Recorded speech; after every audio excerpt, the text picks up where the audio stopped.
some high net worth clients can, pursue. And really, it's setting up an irrevocable trust. And there's really two beneficiaries. There's you as the income beneficiary, and then the charity gets the remainder at death. So you can get an income stream over, you could pick a term, you could pick 20 years as a maximum, or it could be over a lifetime. And it's a great way to still get income off the investments. It's a great way to, leave some assets for charity and avoid estate tax.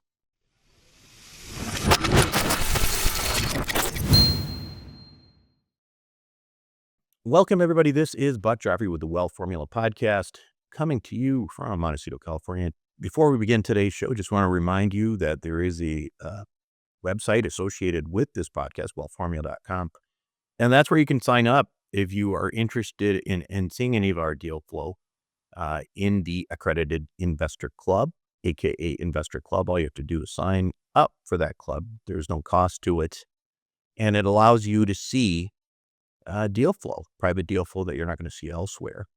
Lots of opportunities still. There's, 30%, 40% discounts on real estate these days, as a lot of the unwinding of bad debt continues. And as I anticipate it will through this year, most of that's going to get washed out though at the end of this year. So give yourself a chance to get into the bargain bin there. So go to wealthformula.com, sign up for Investor Club. Now, as far as today's show, we're going to go kind of back to the basics. Some of the basics we talk about here in terms of tax mitigation and that kind of thing. At some point in your career, well, most of your career, I don't even know if it's at some point in your career, taxes become your largest expense unless you're a real estate investor. Taxes, unlike most expenses, well, they grow automatically as your income rises, unless you deliberately structure around them. Now, you know that from listening to me over the years that my favorite way of, creating tax mitigation is through investing the right way. And that means investing in things like real assets, real estate, operating business, things where you can get big deductions. It's hard to be a 7-figure income person and pay virtually no taxes unless you are involved with real estate, frankly. And that approach has been the backbone of my own strategy for years. I mean, taking active income, from businesses, redirecting it into assets that generate some cash flow while providing really meaningful tax advantages. I should also point out, if you guys have not watched it, we did a recent webinar on something called the Wealth Accelerator, which is a really interesting way where you basically take the upside of the market, skip out on the downside of the market, and leverage up the upside of the market. Well, it's an insurance product, which means that at the end of the day, there's also a death benefit. And what people don't know is there are ways to literally pledge parts of those death benefits in future years to mitigate taxes today. I mean, there's some very interesting things to do. And if you're interested, you've got to pay attention and dig into these things. Now, that said, there are more traditional tools that we don't usually talk about on this show, but we should, because they may not be flashy, but when you layer these things together, they can have, meaningful reduction in lifetime tax burden. So I want to kind of review some of those, and this is going to be somewhat redundant because that's what this interview is about today, but I feel like sometimes redundancy is important, and you may just write down one of these things that you've not heard of and dig down deep into it. That's kind of what I've done my entire life is, even with the Wealth Accelerator product, the first time I ever heard about it was reading Tony Robbins' books, and Tony Robbins' books on Money Master the Game. And he brought this concept up of this, ultimately what I'm calling the Wealth Accelerator. And he didn't really go into details, but I was intrigued by it and dug down to it. The next thing you know, boom, there it is. It's one of my favorite things. So anyway, let's go back to some of the basics. You have heard of the Roth IRA, and it's a great structure in the tax system. Basically, contribute after-tax dollars so that the growth in these things is tax-free, and withdrawals are tax-free, and all that. It's great. Now, it's an incredibly powerful thing over the decades, but the challenge is that most high earners exceed the income limits for directing those contributions. So now, fortunately, the tax code has provided some workarounds there. You've got the backdoor Roth, which is simply the process of contributing to a non-deductible traditional IRA, and then boom, converting those funds into a Roth status. Maybe you have a low income year or something like that. Now that's again not massive in annual dollar amounts, but over long-term horizon, it's really meaningful. Some people have these employer retirement plans and 401ks and stuff that opportunity expands further through what's commonly called a mega backdoor Roth. Because what some of these plans allow is substantial after-tax contributions, followed by immediate conversion into Roth treatment. So instead of moving a few $1,000s per year into tax territory, you may be able to move tens of thousands, maybe even over $100,000 at a time. It's really one of the most underutilized opportunities I see among high earners. So, if you haven't thought about that and you do have these larger employee type things, you got to look into that. Look up mega backdoor Roth. Now, when you talk about being a business owner and that kind of thing, that's where you can move into some more aggressive tax mitigation. You hear about things like defined benefit or cash balance plans, and these structures were designed for business owners and to a certain extent, high income professionals. They allow very large deductible contributions, often well into six figures annually, depending on age and your income profile. Now, they do require actuarial design and administration, so they aren't simple, they aren't cheap, but they can significantly reduce taxable income during peak earning years, and allow for big acceleration during retirement. Also, many people assume pensions are a relic of another era, but in reality, they've also evolved. If you structure them properly, you can create predictable future income streams while providing, current tax advantages. So again, for the right profile, this dimension of planning is often overlooked. Again, that is something you want to hear about or look about. Again, if you want to look that up, that is called a defined benefit plan. Now, finally, there's also some more advanced stuff. And we've kind of alluded to some of these things in this show, charitable strategies, right? And again, I mentioned the Wealth Accelerator idea of pledging future income from your death benefit for tax mitigation today. That's a charitable strategy. There's also donor advised funds, charitable remainder trusts, gifted appreciation assets. There's more advanced leverage structures. These again, they can reduce current taxes, they can avoid capital gains, support meaningful causes, of course. And you would be surprised because there's ways to essentially make these things profitable. A lot of times it involves, doing things like, you've got a charitable remainder trust, but then you've given away things, you've given away assets, taken fixed income, but then you replace what you gave with a life insurance plan. So lots of interesting things there that if you're interested, you can certainly reach out to me. But the big picture is this: no single strategy solves the tax problem entirely. Well, I should say that. I think if you have enough real estate and you're a real estate professional and you have that designation, you may not be paying any taxes at all. So that can solve it. But again, look at all these things and think about them. So think about how they might benefit you. The interview we're going to have today is with a guy who deals with this professionally and works with high paid professionals every day. You're going to hear about a lot of the same things that I just mentioned and get his take on them. So if you've got an issue with taxes and paying too much, this is something you're going to want to listen to. We'll have that interview right after these messages. Wealth Formula Banking is an ingenious concept powered by whole life insurance. But instead of acting just as a safety net, the strategy supercharges your investments. First, you create a personal financial reservoir that grows at a compounding interest rate, much higher than any bank savings account. As your money accumulates, you borrow from your own bank to invest in other cash-flowing investments. Here's the key: even though you've borrowed money at a simple interest rate, your insurance company keeps paying you compound interest on that money, even though you've borrowed it. Net result, you make money in two places at the same time: That's why your investments get supercharged. This isn't a new technique. It's a refined strategy used by some of the wealthiest families in history, and it uses century-old, rock-solid insurance companies as its backbone.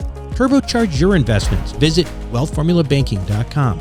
Again, that's wealthformulabanking.com.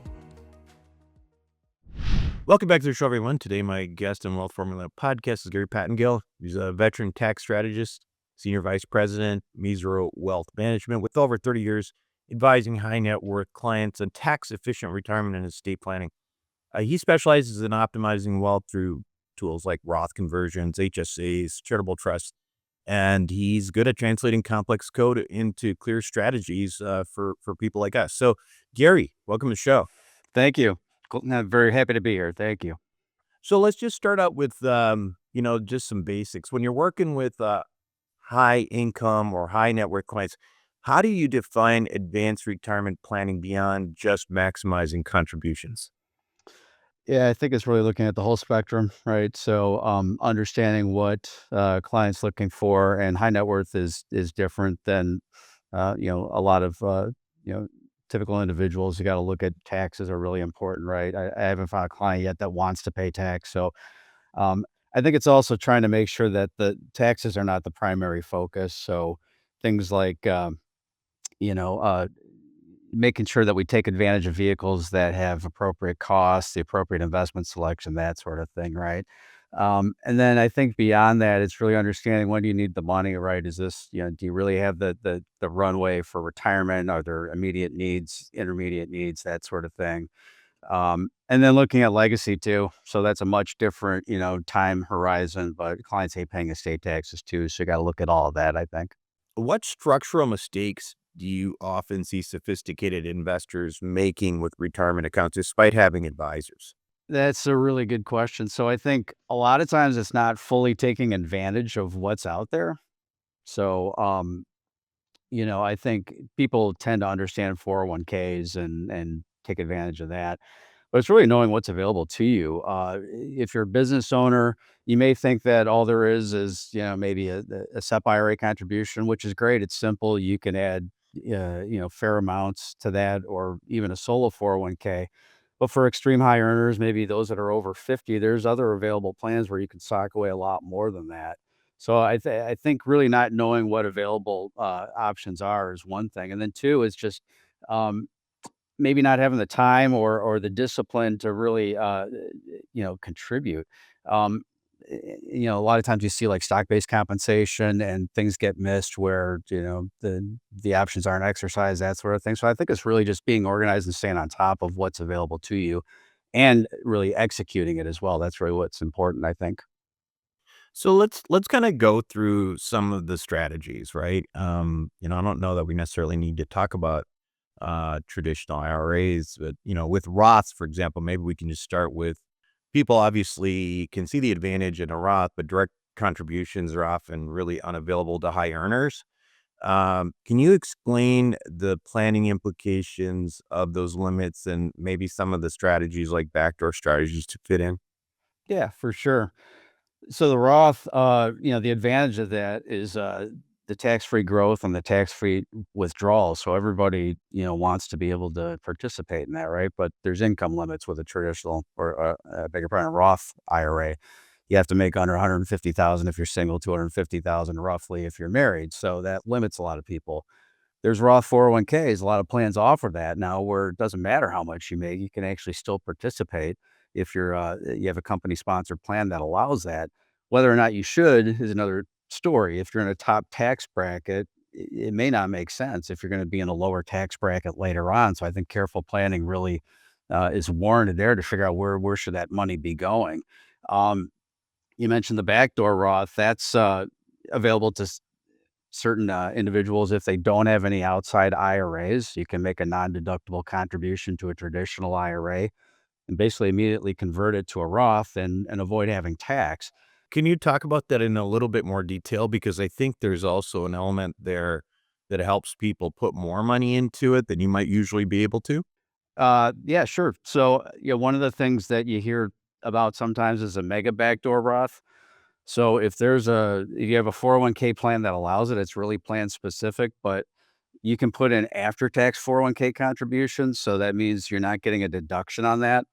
If the plan allows, in-plan conversions or, the ability to convert to a Roth within the plan, you can put in more money on an after-tax basis and convert it to a Roth, and put a lot more in than you normally would. So it's really highly plan dependent, though, and it often benefits highly compensated employees. So you don't see it that often, but if the plan offers it and allows it, it's something worth taking advantage of. The reason I think you don't see it a lot is because it's expensive to administer and it's pretty complex. So there's reasons you may not. Got it. Got it. Okay, well, let's talk a little bit more about business owners then. I guess, with some of the more sophisticated stuff, you mentioned SEPs, solo 401ks. Why don't you go through some of the basic ones and then we can kind of move on to some of the things that you mentioned for people who are, I don't know how you defined extreme high earners, but we certainly have a lot of high paid professionals and high earners here. So be good for us to talk about some of those things. Yeah, absolutely. So for business owners, there's things that you can do while you're running the business, and then there's things you can do to prepare your company for sale. So it's important to kind of I think about both of those things. But starting on the basics, we have a lot of business owners that have solo 401ks if uh, they don't have any employees, so that allows you to set up a 401k and make the employee contributions and the employer contributions. You can add up to basically $72,000. And then if you're over 50, you can add another 8,000 to that. If you're over 60 to age of 63, there's this super catch-up contribution now. So that's 11,000 instead of the 8,000 additional. So that can really start to make a difference over time. There might be Roth options that you can have on that as well. As long as you have earned income, that's a great way to get going. Uh, Many business owners, if they just want simplicity, low cost, no administration, that sort of thing, they'll maybe do a SEP IRA where that's 25% of your compensation is most you can put in, and that's up to $72,000 or $80,000 if you're over 50. But there's no Roth option. So simplicity can be at the expense of being able to add more to that and take advantage of the features. Um, and then, if we go into the more complex things, if you're a solo entrepreneur or you have an S corp and uh, it really depends on your makeup. There's a defined personal defined benefit plan. So that's a little bit different, where it's a hybrid plan that allows very large contributions. And essentially, what you do is you target a retirement income at a set age, um, and then you fund it accordingly, and the actuarial calculations determine how much you're going to fund. And the way it works, the way the math works, it's usually better for those that are over age 50. You can add up to 290,000 in 2026. So if you compare that to 80,000 for 401k, that's pretty big, right? Um, what's the trade-off? There's costs. And you gotta have the cash flow to fund it. So once you set this up, you're gonna have to put those contributions in every year. And how much should it be? Probably 90 to 100,000 at least. Otherwise, the tax savings probably aren't gonna offset a lot of the costs. But for those that are high earners, making a ton of cash, it could really make sense. You can really, jumpstart your retirement savings from a big Why perspective. are they so expensive? Because I'm curious when you say you want to at least have 100 grand and otherwise the cost. So like, why are these things so expensive? Like, Yeah, well, you got the plan costs, you got the setup costs, which usually are one time, but you've got Form 5500 filings, so there's a tax aspect of it. There's the actuarial work, that sort of thing. And if you have employees, you got to fund the employees' contributions too. So that's where it can get really expensive. So, there's a difference if you're a solo entrepreneur, but if you have employees, then it can be very costly. But might still make sense, depending on how your makeup is. let's talk about an example of one of these things, one of these defined benefit plans, because that might be of interest. Say somebody's 50 years old, they're making $1 million a year or more. And so what are some of the components you break down in there to figure out, you know, say they want to retire with, I don't know, $300,000 a year or something like that, then what do you do? Yeah, so, that's gonna be part of the setup of it, so figuring out what's the income, it's based on income when you pick a retirement age, but, that's gonna determine how much you fund in it and what your retirement age is, what your income is gonna help, determine what that ends up being. So, but you kinda the numbers are calculated, and then that's what you're gonna, compute, How many years what do you're you gonna. usually do that for, like, in a defined benefit plan? Yeah, it's gotta be usually at least 5 years for it to make sense. So, but I've had several business owners who started at age 50, they're gonna retire at 65, um, and then they have a set benefit at 65. It really depends, but then once you hit that age, the question is, well, what if I don't want an income stream that's gonna be taxable, right? You have the option of actually taking that lump sum and rolling it to an IRA, so then it works like a supercharged 401k where you take that balance and then you continue to defer it. Once you hit age 73 or 75, depending on what your age is, then you're going to be forced to start taking money out for required distributions. But that's one of the features of it as well. Cash balance pensions, is that different? How does that work? I think it works very similar to what you're talking about. So the cash balance is works in a similar fashion as what we're describing here, but it's really creating a set benefit at a set age, and then you're funding it accordingly with employer contributions. Now, we have a lot of people in our group who like to invest in alternatives. Do any of these larger options allow them to, invest in private investments through their retirement accounts?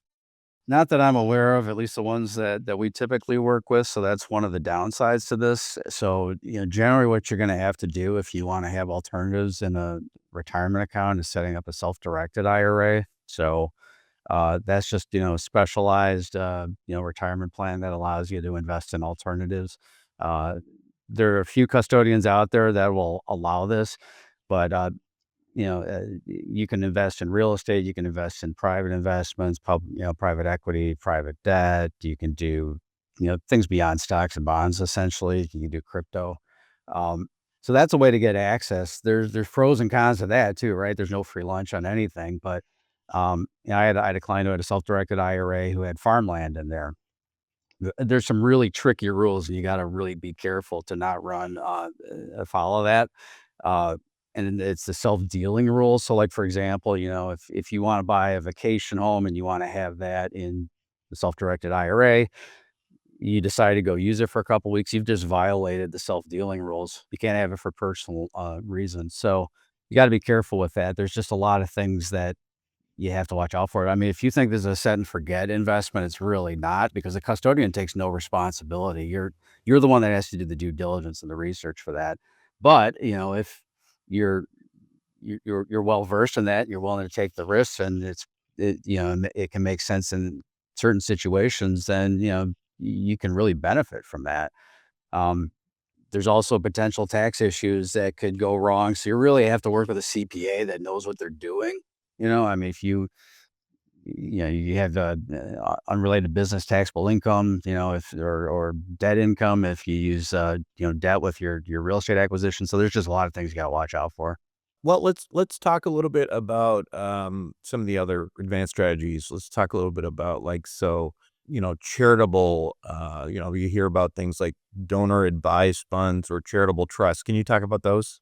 Yeah, for sure. Yeah. So I have a lot of clients that, if they're charitably inclined, or sometimes if they're not charitably inclined, they just don't want to pay taxes or give it to the government. You see that a lot. So donor advised fund, it's a fund that really is a charity. So you can gift, cash, you can gift appreciated stock. You can actually make your IRA you can make the donor advised fund the beneficiary of your IRA.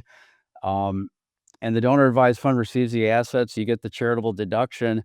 Uh, but typically the fund is going to work with you to determine, directing the assets to the actual charity. So you see it a lot for front-ended gifting. So let's say, for example, I can benefit by making 5 years worth of gifts, but I want my charity to get funds over 5 years and not get it all in 1 year. And then 5 years from now, I tell them, hey, remember, I gave you money 5 years ago. You're not getting any more now. Um, they tend to follow your direction on that, and it can be a tax benefit, but then also, meets your charitable gifting needs as well. Um, Another thing is charitable remainder trust. That's something that some high net worth clients can, pursue, and really it's setting up an irrevocable trust. And there's really two beneficiaries. There's you as the income beneficiary, and then the charity gets the remainder at death. So you can get an income stream over, you could pick a term, you could pick 20 years as a maximum, or you could, it could be over a lifetime. And it's a great way to still get income off the investments. It's a great way to, leave some assets for charity and avoid estate tax. In charitable trust, the idea again, so you donate and then you take the deduction immediately, right? Mhm. Yep. And and then on top of that, then what you're doing is you're still allowing yourself to have an income stream until you die, and then whatever asset that is in the trust then goes to the charity. Yep. Is that Mhm. right? Right, right. Yeah, So depending on how you structure it, whatever is more important to you, if getting the deduction is more important, then you want to structure the income stream accordingly, right? Because if you're getting a huge income stream, there's probably going to be less of a deduction or vice versa. So those are the things you can work with. Um, so you know, it can be a great way to satisfy all your needs. The trade-off is if you want that money's not going to go to your kids if that's one of your right. uh, Can you goals. concurrently set up life insurance policies with those? Can you set up life insurance policies? Yeah, well, what we see with life insurance is often to replace the, money that's not going to the family. That's what I was getting at, like, in the charitable Yeah. trust side, right? So, like, if you're basically you can use basically some of those savings that you have from the taxes to essentially buy life insurance, Mhm. that would basically give, your kids those assets at the end Yeah, as well. exactly. Yeah, and then Right. those assets pass, tax-free. It can be a great way to, for wealth Yeah. replacement. Um, Right. yeah, it requires some planning, but yeah, it can be a great thing. You can get a better result doing it that way than just leaving things alone and hoping for the best. Yeah. Yeah. Um, let's talk about HSAs.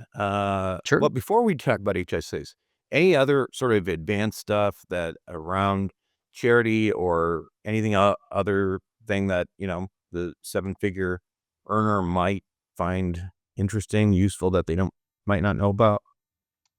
Well, yeah, I think, I mentioned legacy planning a while earlier. So, the thing that it gets talked about a lot, but Roth conversions, right? So, should you do it? The Roth is a great asset to leave for, for your kids or for future generations. Thing is, when you die, if you have an IRA, it's going to have to be all pulled out after 10 years, and that money's going to be taxed. And what tends to happen is, the beneficiaries are in their prime earning years, so they're paying a really high tax rate to pull that money out. So Roth conversion, doing it during a lifetime can be a great way to create a just a more favorable legacy for your kids.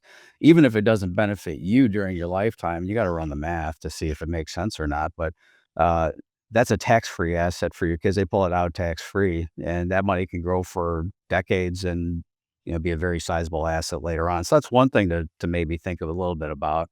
Um, for business owners too, one of the things that got changed with the recent tax law change, it's called qualified small business stock. So, that gives certain businesses the ability to sell their stock, their companies tax free. If the stock is direct issuance, certain businesses don't qualify. But with careful planning up front, maybe 5 years before the sale, you can potentially, exclude some, if not all, of your capital gains when you go to sell. So that's something to really look at too, and Well, they what is that? What does that entail? I mean, explain that to it because you convert it to stock, and then just because you converted it to stock, you don't pay tax. Can you explain? So qualified small business stock, that's section 1202 of the tax code, so it's been around for quite a while. So any stock that's been it's for stock that's been issued after, 2010. And they changed the rules just recently for stock that were issued after July 4th, but it allows you to exclude up to $10 million or 10 times your basis. And certain businesses qualify. You got to be a small company. There's certain, size requirements. Certain industries are excluded, like if you're an accounting firm or you are the business, you're probably not going to qualify. But if you create a good or produce a good for sale, you're probably going to qualify. It's you have to be a C corporation, so a lot of small businesses aren't C corporations. But if you are close to selling and you've got more than enough liquid assets and you structure your business in such a way where maybe you're not distributing quite as much, so you don't get hit with the double taxation quite as badly, you can figure out a way to really make this favorable. So that's something that's out there that I think a lot of people aren't aware of. Do you have to sell to a specific person or a type of buyer in that situation? No, the buyer doesn't matter quite as much. It's the stock has to be directly issued. You have to be a C corporation. There's the size requirements, the business requirement, being in certain industries or not being in certain industries. But no, that really, I wouldn't think would impact things. Okay, interesting. All right, let's talk about HSAs. Sometimes some people describe them as the most efficient account availables. What people tell people about HSAs and basically, you know, creative ways to use them by affluent clients. Sure. Yeah, I think the HSA is it's probably the most tax beneficial vehicle we've got out there because it's triple tax advantage. You get a tax deduction when you put money in. It grows tax deferred and it comes out tax free for qualified health expenses. If you have a high deductible health plan, you can contribute to it. Um, you can add, I believe it's about 4,500 roughly if you're single, 8,500 per year if you're married. Um, the triple tax advantage is tremendous. I think one of the things that really is worth considering is investing that money rather than taking it out, funding it, and taking it out to pay expenses now, using other money to pay expenses. Invest it like a Roth IRA and let it grow. Take advantage of the tax-free compounding, and use that for later in life. You can invest it very aggressively. That money can turn into a sizable sum later on, and you can use it to pay for things that maybe Medicare doesn't cover, like hearing aids or dental work and that sort of thing. Um, and take advantage of the tax-free features. But it's a tremendous vehicle. What happens? Can you use that money for non-medical things, but you just won't get the third? That won't be tax exempt. Is that the deal, or how does that work? Yeah, so you would get taxed, and potentially penalized if it's for non-qualified, expenses. Um, but after a certain age, I believe it's 60, you just get taxed on the earnings and no longer get penalized. So that's, not all is not lost if that happens. Right. So when you say you get taxed on the earnings, you still got the deferment, and you had tax free growth. It's just that now you're 60, you don't have as many health problems as you might have thought, but you had decent money in there. Then you're gonna use it almost as if it's just IRA money or 401k money, right? Right. Yeah, and you get the tax deduction up front, so Right. that's the additional benefit too. Let me just ask you one more question then, Gary. Sure. So if you've got a $400,000 or to $1 million earner listening today wanted to upgrade their planning sophistication, can you think of like 3 areas they should evaluate first? We spend a lot of time on tax planning, and I think that often gets overlooked. So, having somebody look at your tax situation, take advantage of what opportunities there are out there, what deductions. We just had the new tax law get passed into law in July. There's a lot of changes out there, right? So, um, the state and local income tax deduction has been increased, but it's under certain income thresholds. So, see if you take advantage. What can you do to possibly take advantage of things like that? What new deductions are available? That sort of thing. I think really just having a plan.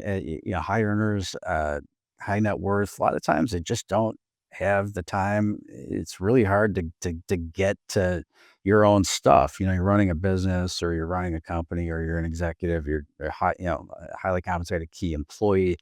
You're just on the go. You don't have the time to do this stuff. So it's worth investing just to have somebody, helping you stay on top of things and organize, have a financial plan. And, some, some people have the false interpretation that, hey, I'm too young for that. I don't really need this until I'm like ready to retire. But Right. having a plan early on, generally, it's going to pay for itself if you do all the right things early enough, right? Um, and then third, I think is, don't wait too long to think about legacy planning too. Estate taxes are important, but what do you want your legacy to be? What's important to you? What do you want your life to be? Those sort of things, especially for business owners too. It's like, what do you want life to be after the sale? So I think thinking about those things early on can really help you thrive and grow, and nothing has to be set in stone. Estate planning is the one thing that I so often see just get kicked down the road. It's like, I'll do that later. I'll do that later, right? And then life can throw you a curve. So it's just, I think it's really important just to focus on that and be on top of it. Fantastic. Gary Pattengale, strategist with senior vice president at Mizro Wealth Management. Thanks so much for being on the show today. Great. Thank you for having me. I really appreciate it. You make a lot of money but are still worried about retirement. Maybe you didn't start earning until your 30s, and now you're trying to catch up. Meanwhile, you've got a mortgage, private school to pay for, and you feel like you're getting further and further behind. Now, good news, if you need to catch up on retirement, check out a program put out by some of the oldest and most prestigious life insurance companies in the world. It's called Wealth Accelerator, and it can help you amplify your returns quickly, protect your money from creditors, and provide financial protection to your family if something happens to you.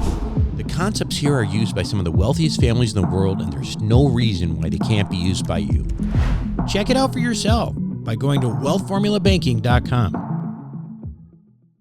Welcome back to the show, everyone. Hope you enjoyed it. Again, lots of different opportunities there. I do encourage you guys, take a look at the Wealth Accelerator webinar replay that was sent out, because again, if that was of interest to you, and that's essentially creating lifetime retirement income, and there is a life insurance element to that as well, that you can pledge today and take a significant tax deduction in exchange for giving up some of that death benefit in the future. So that is something that I really think people ought to be looking at. It's a very clean structure, and something you ought to look into. Anyway, that's it for me this week on Wealth Formula Podcast. This is Buck Joffrey signing out.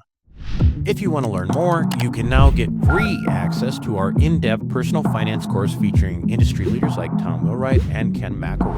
Visit wealthformularoadmap.com.